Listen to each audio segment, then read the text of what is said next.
विनीत जी, आपका बहुत बहुत स्वागत है और ढेर सारी शुभकामनाएं। आपका नया शो श्रीमद् रामायण आ रहा है, लेकिन इससे पहले हम लोग आपकी एक जर्नी जाना चाहेंगे जिसमें आपके वो 5 माइलस्टोन काम जो आपके हिसाब से आपको लगता है कि आपके करियर को उन्होंने एक एक कदम आगे बढ़ाया, एक एक सीढ़ी आगे बढ़ी आप। Okay, first of all thank you so much for coming here.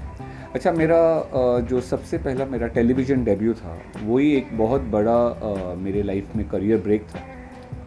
उस शो का नाम था ट्रूथ लव कैश। वो रियलिटी शो था जिसको चैनल वी ने टेलीवाइज किया था और एंडमॉल वाज द प्रोड्यूसर। सो वो जो रियलिटी शो था that really worked very well for me, और इतना अच्छा गया मेरे लिए वो कि उसी का सीज़न 2 मैं फिर से उसी के सीज़न 2 में आया था। एंड फिर वहाँ से I did a film which was reportedly based on Aarushi murder case, Rahasya. वो अच्छा एक फिल्म था वायाकॉम का। फिर उसके बाद चलती रही कहानी। फिर विघ्नहर्ता गणेश में मैंने 2 किरदार निभाए थे, अंधकासुर और गजमुखासुर। वो भी काफ़ी अच्छा रहा था। एंड फिर उसके बाद राधा कृष्ण में शिशुपाल का कैरेक्टर हो या अलादीन में हिब्लिस का कैरेक्टर हो, और फिर उसके बाद ये करते करते फिर राधा कृष्ण में शिशुपाल हो गया, और उसके बाद लॉकअप आ गया। और लॉकअप करने से पहले ही मैंने एल्बम किए थे, एक एल्बम की थी मैंने जोगन, वो हिट हो गई थी। और एक वेब सीरीज़ की थी किंग्समैन, वो हिट हो गई। और फिर लॉकअप के बाद मुझे लीड मिला स्वराज में, यूटी रोड सिंह के किरदार पर लीड किया मैंने। और फिर उसके बाद चलती रही कहानी, गॉड इज़ बिन काइंड, सब अच्छा चलता रहा। स्वराज आपके करियर का एक बड़ा माइलस्टोन बना, थोड़ा मतलब 20 लैंग्वेज में उसको किया और मतलब तारीफ भी बहुत थी, और खास तौर पे मोदी साहब भी उसको चाहते थे कि पर्सनली उसको दुनिया भर के लोग देखें। स्वराज मेरे लिए इसलिए स्पेशल है क्योंकि अगर मैंने 25-30 शोज़ किए रहेंगे तो स्वराज ही एक ऐसा रोल है जिसमें मैं हीरो बनकर आया। बाकी सभी शोज़ में मैं विलन रहा हूँ। सो जब स्वराज आया तो मैंने दे कॉल्ड मी, कॉन्टिलो से कॉल आया कि तुम हीरो हो शो के, तो मेरे को बिलीव नहीं हुआ जब तक मैंने शूटिंग शुरू नहीं की। बोला अच्छा, मतलब मैं हीरो भी बन सकता हूँ। तो थोड़ा अनकम्फर्टेबल था मैं, क्योंकि हीरो बन के काम करना थोड़ा डिफ़िकल्ट हो जाता है। विलन बन के काफ़ी चीज़ें हैं मेरे पास कि क्या करना है, कैसे करना है। सो स्वराज इसलिए बड़ा था क्योंकि उसको पर्सनली हमारे प्रधानमंत्री मोदी जी ने पर्सनली प्रमोट किया था उनको। और उनका इसलिए था, उन्होंने प्रमोट भी इसलिए किया था क्योंकि वो शो 20 लैंग्वेजेस में पैन इंडिया टेलीकास्ट हुआ था दूरदर्शन पर। और अभी भी मुझे खबर मिली है कि स्वराज OTT पे भी लॉन्च हो रहा है, तो उसकी शूटिंग भी हम लोग करेंगे आई थिंक विद राष्ट्रगान के साथ, और वो OTT पे जल्दी रिलीज़ होगा स्वराज। एक सवाल ये पूछना चाहता हूँ कि जो शो होते हैं, बड़े शोज होते हैं या जो टीवी शोज होते हैं, सीरियल्स होते हैं, उनके जो किरदार होते हैं, जैसे आपने अच्छे किरदार किए हैं एज एन एक्टर, उनको उस तरह का फेम क्यों नहीं मिल पाता है? आज के ज़माने में कोई भी रियलिटी शो का हिस्सा बनता है कंटेस्टेंट के तौर पर, जिनका कोई बैकग्राउंड नहीं होता है, उनको ज़्यादा फेम एक्वायर्ड हो रहा है, तो वो कितना ज़्यादा कोई लॉजिकल या इम्प्रैक्टिकल एक एस्पेक्ट लगता है? सी, मेरे लिए एक्टिंग एक काम की तरह है, जैसे कि आपका काम है जर्नलिज्म, डॉक्टर का काम है medicine. For me acting is acting आपको, और मैं ट्रेंड एक्टर हूँ, मैंने अपने आप को ट्रेन किया था एक्टिंग में आने से पहले। अब आप रियलिटी शो को एक्टिंग से कंफ्यूज नहीं कर सकते हैं। Reality show can be good कि for to get a instant fame, to become famous, लेकिन उसको एक्टिंग से कंपेयर करना 100% गलत है, क्योंकि एक्टिंग से रियलिटी शो का कुछ लेना देना नहीं होता है। आपको रियलिटी शो, आपको फेमस बनना है, इंस्टेंटली ओवरनाइट स्टार बनना है, फेमस हो जाएं आप, तो reality show is good choice. लेकिन आप बोलोगे बिकॉज मैं रियलिटी शो कर चुका हूं और मैं एक फलाना रियलिटी शो का विनर हूं तो मैं एक एक्टर बन जाऊँ। चलो, हो सकता है आपको किसी ने, आपका कोई गॉडफादर मदर है, किसने आपको एक्टर बना भी दिया, लेकिन क्या आप एज एन एक्टर चलोगे? That is a big question. तो if you don't have that craft in you, how will you work, how will you sustain as an actor? So to become an actor, you need to be a good actor, only then you can survive and sustain. One more thing, when you are part of a religious show or a mythological show, I mean the kind of character you are playing, it enables you to have that image in the future also, that good kind of image, that religious image. तो हाल ही में Arun Govil sir का interview किया तो उन्होंने बोला कि मैं negative characters play नहीं कर सकता, क्योंकि आई प्लेड राम और इतना रिकॉग्नाइज कैरेक्टर था, तो कितना डिफिकल्ट हो जाता वो इमेज कॉन्शियस जो उससे बाहर निकलना, क्योंकि as an actor you have to play different kind of roles in the future. देखिए, अरुण गोविल सर का टाइम अलग टाइम था, that was a different time all together. आज की एरा डिफरेंट है, ये एरा में we are talking about something else. इसमें सोशल मीडिया का ज़माना है, हर कोई जानता है कि ये एक्टर है, ये इसका बैकग्राउंड ये है, इसने पहले ये काम किया था। तो अभी वैसी चीज़ नहीं रह गई जो थी।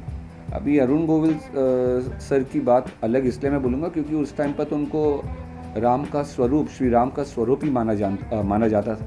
लेकिन अभी ऐसा नहीं रह गया। अभी एक एक्टर ये शो में अगर राम प्ले कर रहे हैं तो कोई दूसरे शो में वो कुछ और प्ले कर रहे होंगे। सो अभी ऐसा रह नहीं गया है और अभी हर एक्टर बहुत स्मार्ट हो गया और बड़ा डायनामिक हो गया, वर्सेटाइल हो गया है कि एक्टर हो उसको रेडी रहना पड़ता है कि मुझे इसके लिए भी रेडी रहना है, इसके लिए भी रेडी रहना है। तो अभी वो इमेज इतना बॉदर नहीं करता है जो 70s और 80s में करता था। बट वाई सो कि अगर कोई एक्टर टेलीविजन में बहुत अपॉर्चुनिटीज है उसको, उसका नाम से करता है, फिल्म्स में ऑफर मिलना क्यों मुश्किल हो जाता है? क्योंकि काफ़ी कम ही लोग जो टीवी से फिल्म्स में बड़ा नाम शाहरुख सर हैं, इरफान सर थे, सुशांत था, काफ़ी मतलब कम लोग हैं जो इस्टेब्लिश हो पाए फिल्म इंडस्ट्री में। ऐसा क्यों होता है? अभी ऐसा क्यों होता है? आपके सवाल में ही जवाब था। आपने सुशांत सिंह राजपूत का नाम लिया। You know he came from TV and he made such a, he was so successful. It was unfortunate that we lost him. Otherwise अब वैसा टाइम नहीं रह गया है ब्रो। अभी क्या हो गया है कि we live in a OTT platform. अभी OTT और टीवी और फिल्म सब एक ही हो गया। अभी आप वेब सीरीज़ देखो तो मैंने तो वेब सीरीज़ भी की है, तो मैं अभी ये नहीं बोल सकता हूँ कि टीवी का ट्रीटमेंट अलग है, वेब सीरीज़ का। सबका ट्रीटमेंट अभी लगभग ऑलमोस्ट एक जैसा हो रहा है। I am quite sure you must be knowing Animal was made, the entire movie was made just in 100 days। So अभी ऐसा कुछ नहीं रह गया। अभी आप if you are good enough to fit in a character, ऐसे देखिए मैं ये नहीं बोलूँगा कि सभी टीवी एक्टर्स सिनेमा में या मूवीज़ में हिट हो गए या दे बिकम मूवी स्टार्स, लेकिन ऐसे बहुत सारे टीवी एक्टर्स हैं who are doing very well in films and in OTT platforms in the web series. So abhi everything is become very concrete, मतलब क्या बोलेंगे उसको कि सब कुछ बड़ा ही composed हो गया है और एक बलून बन गया है जिसमें सभी हैं। तो अभी वो बोलना बहुत गलत रहेगा कि ये टीवी का ही है या वेब का ही है, ये माइथो का, ये सोशल का, ऐसा कुछ नहीं है। अगर आपने अच्छा ऑडिशन दिया है तो क्यों नहीं। Like if you see so many actors, में सिर्फ इतने नाम लूँगा तो 2 दिन चले जाएंगे जिन्होंने टीवी से फिल्म में बहुत अच्छा they have mark there presence. Lastly, I want to ask, do you think Munawar was the right choice for being the winner for Lockup? Because the past controversy he have done and cheap publicity stunt whatever he have done was not justified. And in today's time, आज के ज़माने में बहुत सारे लोग का mindset ये होता है कि कंट्रोवर्सी क्रिएट कर दो किसी भी तरह, they want to attain fame. तो वो माइंडसेट कहाँ तक आपको लगता है कि गलत है? मैंने पहले भी कहा था और मैं अभी भी कहता हूँ, I will not change my narrative. मैंने पहले भी कहा था कि फारूकी हो सकता है, he is a good comedian, but मैंने पहले भी कहा था he is a overrated player. और जितना मेरे साथ उसने, मतलब हम जो थे लॉकअप में, so I told this to Kangana in presence of Farooq in the grand finale कि कोई भी जीते, फारूकी को नहीं जीतना चाहिए। मैंने सिर्फ कहने के लिए नहीं कहा था, because that time I felt कि ऐसा कोई बात तो है नहीं जो एक लॉकअप फॉर्मेट में देखनी चाहिए थी। ऐसी कोई बात तो थी नहीं। और हो सकता है he is a good comedian, मैं कोई जानता नहीं था उसको लॉकअप में जाने से पहले। मनीष जी, मेरा एक सवाल है आपसे। पहले लोगों में एक भ्रम था कि टीवी एक्टर है, हीरो है, यानी हीरो है। रियलिटी शोज के आने के बाद से ये जो भ्रम टूट चुका है, लोगों के अलग अलग शेड सामने आ रहे हैं। ये कितना अच्छा या कितना गलत मानते हैं आप? देखिए, जैसे मैंने कहा कि एक्टिंग भी एक काम है। पहले वो था कि सिर्फ हम एक्टर्स को स्टार्स बोलते थे, अब वो भ्रम तो टूट गया है। अभी जो भी फेमस है वो स्टार बन जाता है। सो एक्टर का एक्टिंग एक काम होता है और वो उस फिल्म या वो टीवी शो तक ही रहता है। ज़रूरी नहीं है कि अगर वो एक्टर है या हीरो है किसी चीज़ में तो वो रियल लाइफ में भी hero. No, not necessary. Film हो या टीवी शो हो, आपको एक स्क्रिप्ट दी गई है, आपको आपका डायरेक्टर एक्सपेक्ट करता है कि आपको वैसी एक्टिंग करनी है, लेकिन इसका मतलब ये नहीं होता है कि आप रियल लाइफ में भी हीरो हो। और सही बात है, हमने देखा भी है, जो लोग रियल लाइफ में हीरो बन के आते हैं, तो आप देख लीजिए वो सब के सब रियल लाइफ में हीरो नहीं होंगे। Not necessary.